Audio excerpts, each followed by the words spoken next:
ঐক্যবদ্ধ খেতি হৈছে বিভিন্ন ধৰণৰ খেতি কাৰ্য একেখন ফাৰ্মতে সৰ্বাধিক সম্পদ ব্যৱহাৰ কৰি উপাৰ্জন কৰিব পৰা এক পদ্ধতি। এই প্ৰকল্পটোত একেখন ফাৰ্মতে পাচলি খেতি, ফুলৰ খেতি, ফলৰ খেতি, মীন পালন, মৌ পালন, পশুপালন আৰু সৌৰশক্তিৰ লগতে জৈৱ শক্তি ঐক্যভাৱে কৰা হৈছে।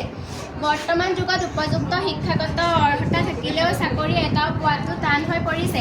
সেয়েহে নিজক আত্মনিৰ্ভৰশীল কৰিবলৈ ঐক্যবদ্ধ খেতি এক অন্যতম জীৱিকা হ'ব পাৰে। এই প্ৰকল্পটোত সৌৰকোষ ব্যৱহাৰ কৰি বিদ্যুৎ উৎপন্ন কৰা হৈছে। ডাঙৰ পুখুৰীত মাছ পোহাৰ লগতে তাৰ পানী খেতি ব্যৱহাৰ কৰা হৈছে। পশুপালন কৰি পশুধনৰ লগতে গাখীৰ বেপাৰো কৰিব পৰা যায়। পশুৰ গোবৰ খেতিত সাৰ হিচাপে ব্যৱহাৰ কৰিব পাৰি। এই গোবৰ ব্যৱহাৰ কৰি জৈৱ গেছো উৎপাদন কৰিব পাৰি। ফল আৰু ফুলৰ খেতি কৰি উপাৰ্জন কৰিব পাৰি। ফুলৰ খেতি কৰি মৌ পালন কৰিব পাৰি। এক কথাত ক'বলৈ গ'লে ঐক্যবদ্ধ মানুহক উপাৰ্জনৰ ক্ষেত্ৰত